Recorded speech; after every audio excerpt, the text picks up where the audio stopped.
Hello, this is Stephanie Hudson. Welcome to my first of many romantic sleep stories, recorded just for you.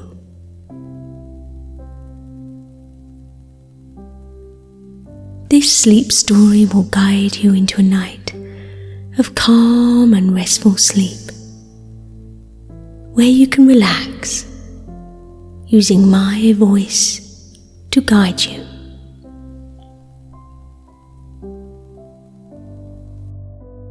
Come with me and meet Rebecca, who is walking through the quiet, peaceful streets. We are in Scotland. It is very cold here, but Rebecca is snuggled up in a warm, fluffy coat with a thick fur collar. As she walks, she looks through the old window panes of the traditional shops.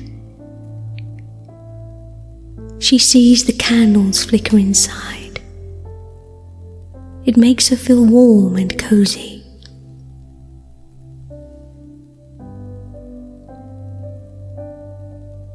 She feels at peace and is happy to be here on her own, drinking in the cool winter air, excited at the prospect ahead.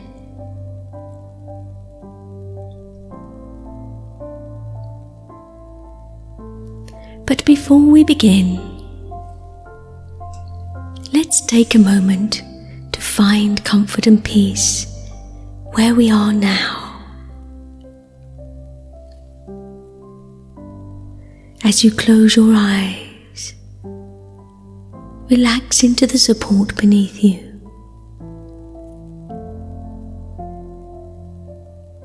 Feel the warm covers protecting your body, and know that you are safe.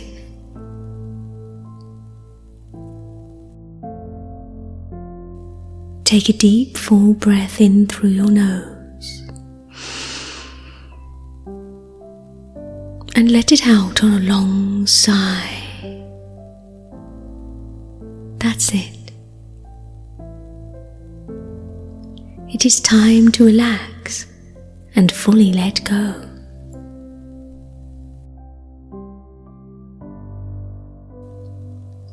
Sink deeper still as the soft pillow cradles your head.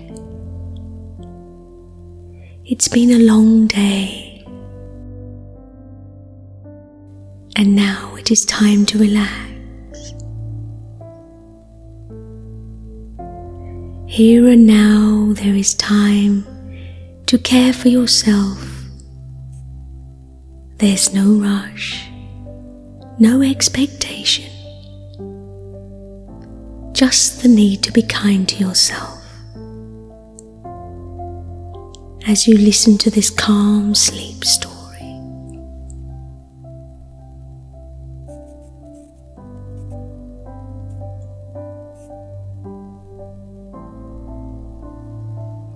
And we're back with Rebecca. She's walking towards the train station. She's about to embark on a fresh voyage, and she's excited to see what will happen. She steps into the train and finds a comfortable window seat. Her warm breath casts a foggy circle on the cold train window as she looks out to see people bustling here and there with their luggage, kissing their loved ones goodbye, or welcoming people back into their heart again.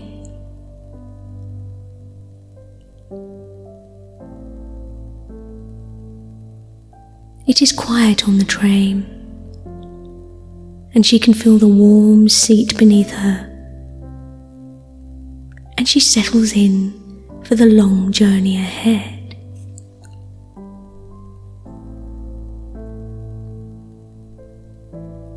As the train embarks, she looks out to the landscape of towering mountains and tall pine trees.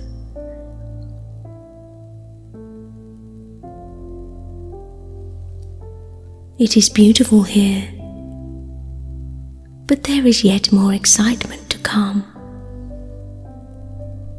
The clouds are dark and heavy above, hanging low so that each street lamp beams like a beacon of hope in the night.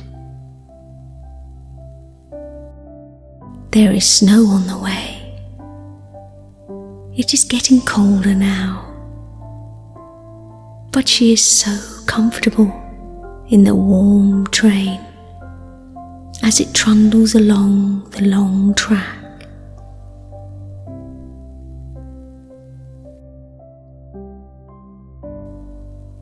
Rebecca closes her eyes as the train dashes through the night.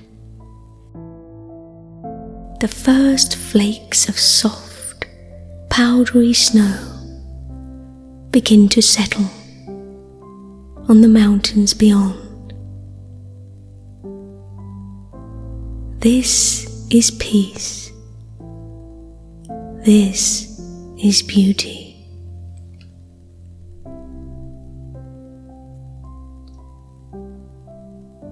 Rebecca thinks back to how she lay in her bed and listened to her father outside scraping the snow off his car and making a passage down the driveway.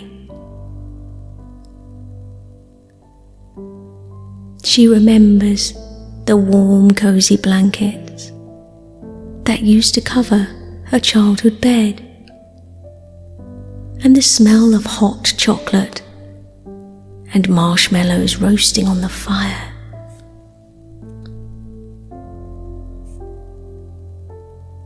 She remembers how she would crawl out of her bed with a blanket over her shoulders and look out of her window where the moon beamed down upon the snowy mountains in the distance. How happy she was then. She loved the snow. It made the world soft and peaceful, and brought hope and desire for what was to come.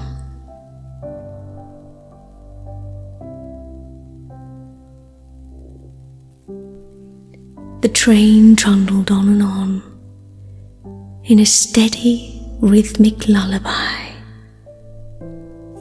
urging her to fall asleep.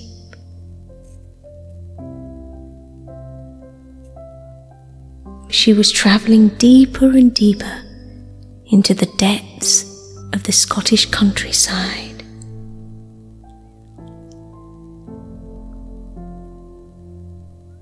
Then, gently breaking the silence, the train door slid open, smooth on its runners. She opened her eyes, just enough to see a strong hand pushing the door aside.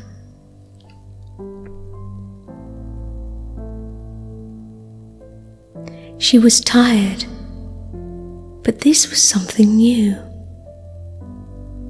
Someone new. And instantly, she was awake again.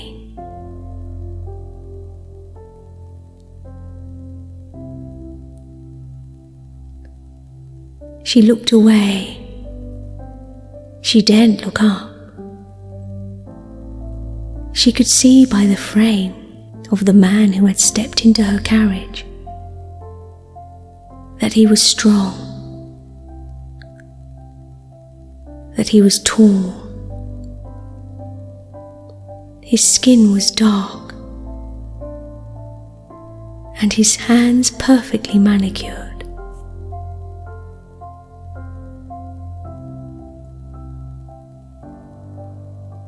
He settled down to the chair opposite and looked out of the window as the train trundled on. He was looking away. She might just snatch a glance if she was careful.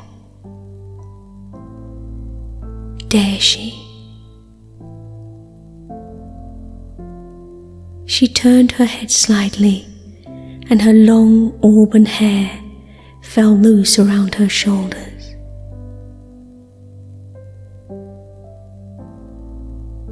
She brushed a wisp of her fringe back, self-consciously.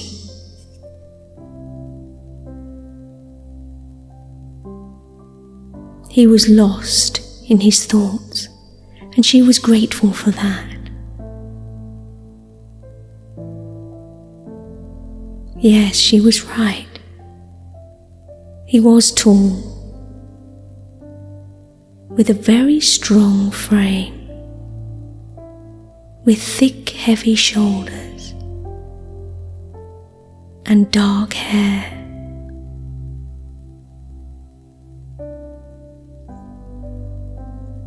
His hands were large,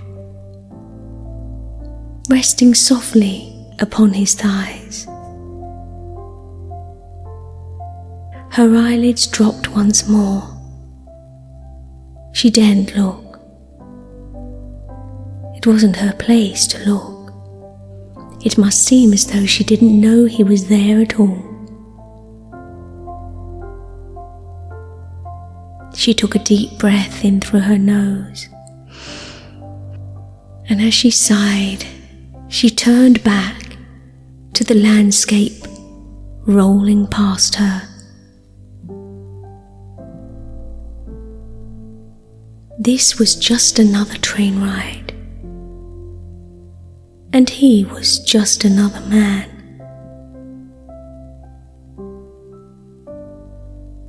Then, bustling through the door, came somebody new. "Anybody for tea?" the old lady said, as she straightened her thick apron and tucked one of her curls behind her ear. Rebecca was thirsty, but she was shy and uncomfortable with speaking out, especially as it was just her and the strange man.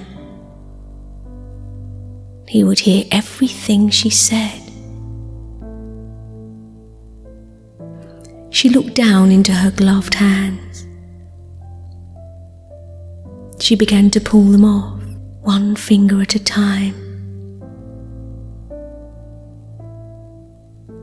Her thickly painted nail varnish shone in the dim light of the carriage. "Perhaps I could just," she said to herself, but then she looked away again. He was looking. It was all too much. "Cup of tea, dearie?" the old lady said again. But Rebecca just shook her wavy hair. She listened to the clink of the cup on its saucer. She was aware the stranger was quenching his thirst, and she wished she could do the same.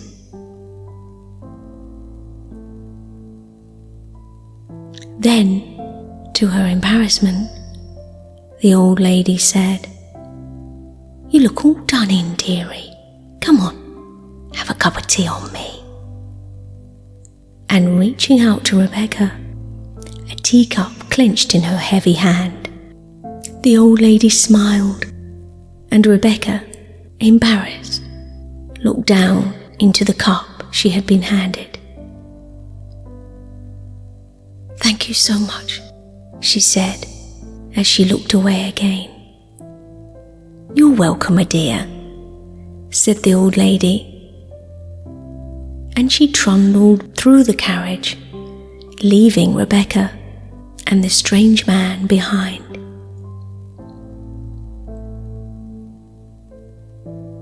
Rebecca placed her lips to the cup. It was warm and comforting, and she sighed with relief. She was on the journey to a new place.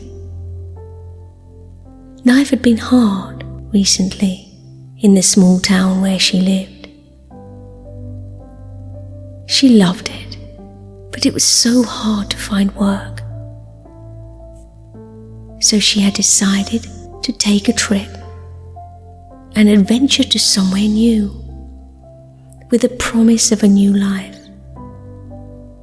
The old town would still be very much in her heart, but she must make the best of what she had.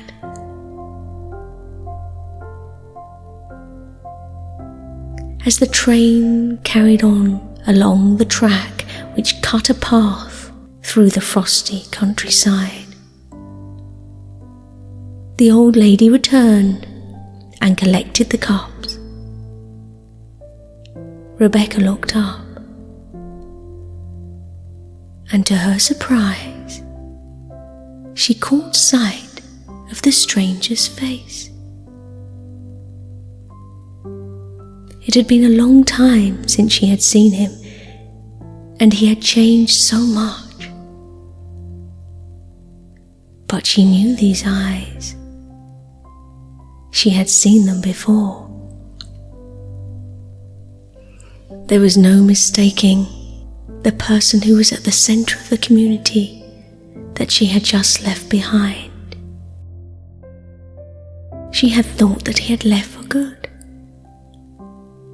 And now here he was, on the same train, going in the same direction. She could hardly believe it. Why had he returned? And why was he leaving again? It was Jake,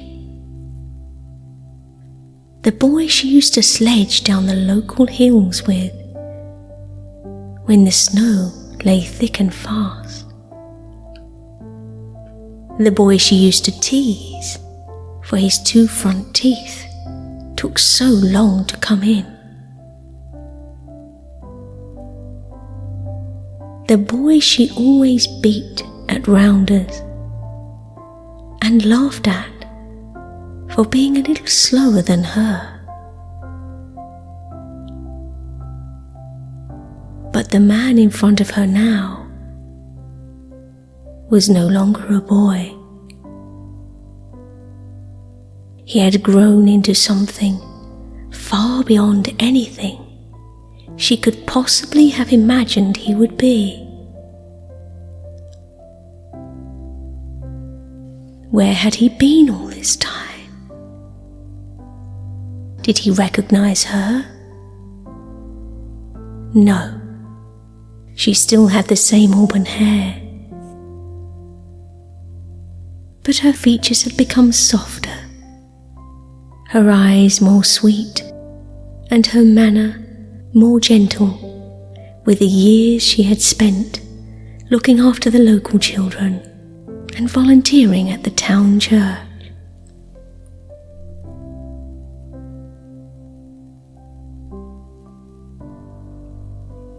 Surely he wouldn't remember her. All the time she had teased him and laughed. She had done it with good humour, but he didn't know that, and to her surprise one day, he stopped talking to her completely.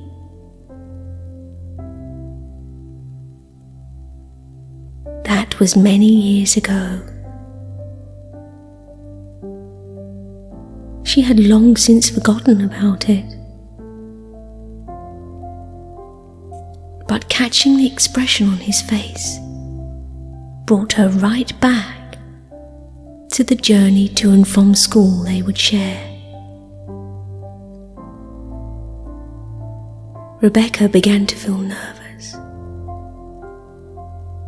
She felt a warmth in her palms and tension in her chest. Her heart was beating faster. Why? Then, to her complete shock, the handsome stranger, who was now no longer a stranger, spoke. Rebecca, what should she do? He had recognized her. Should she pretend she didn't know who he was? He had, after all, been the one to ignore her all those years ago. Perhaps she should just close her eyes, and it would all go away. But something inside told her to turn and face what she had long since forgotten. The boy she had teased so ruthlessly, who was now a tall, handsome man. Her heart began to beat faster. Her palms began to sweat. She must do something.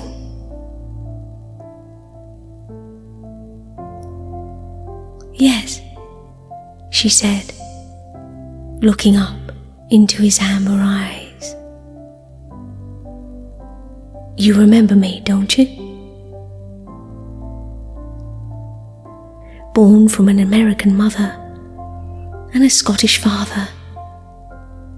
He sounded not like anybody else she had ever known. Yes, it was him. Only this time, she looked at him through different eyes. I do. It's nice to see you, she said delicately, not really knowing whether she should feel ashamed. She had, after all, laughed and mocked him for years. They were but children, though. Their eyes locked, and suddenly there was nobody else in the world but them, and they were back to all those years before, when he had last looked at her. Only these weren't eyes that were hurting. The light danced in his eyes, catching a sense of good humor. He was no longer angry with her. He seemed to find the whole thing very amusing. Now he was in the driving seat, and she was the one feeling embarrassed. I do remember you. There was nothing more she could think of to say. She looked back into her palms. Why am I being such a fool? She said to herself, but she was overcome. An embarrassment for what she had said when they were children. It's good to see you, he said to Rebecca, and she couldn't help herself as excitement rushed into her chest. You too, she said. Where could they go from here? She was speechless. She had nothing to say. No words would come out. What was she to do? She was going to make a fool of herself, and all would be lost. All these years, there was something missing and she did not quite know what. But now it was here again. The missing piece of the puzzle. I must say something, she said to herself. Anything. Where are you going? It was a stupid question. The train was only travelling one way, and there was only one stop at the end of the journey. They were travelling together to the same place. And to her utter embarrassment, he let out a heavy laugh. How the tables are turned, he said. This situation was ridiculous. Why was she making such a fool of herself? And why was he reveling in her discomfort?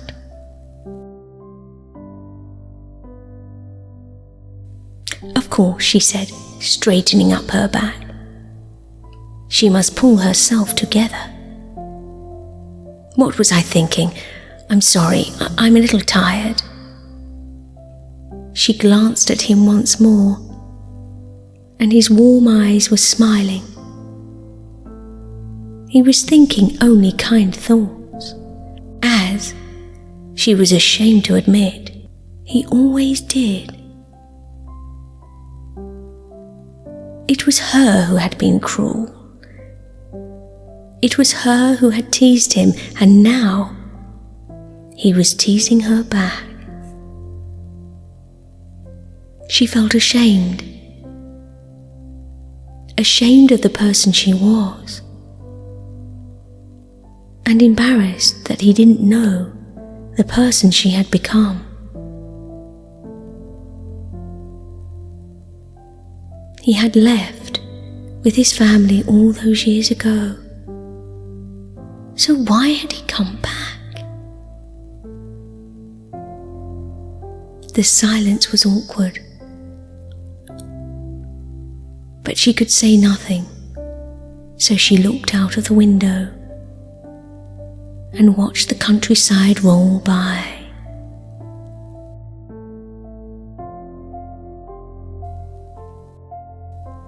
And he did the same.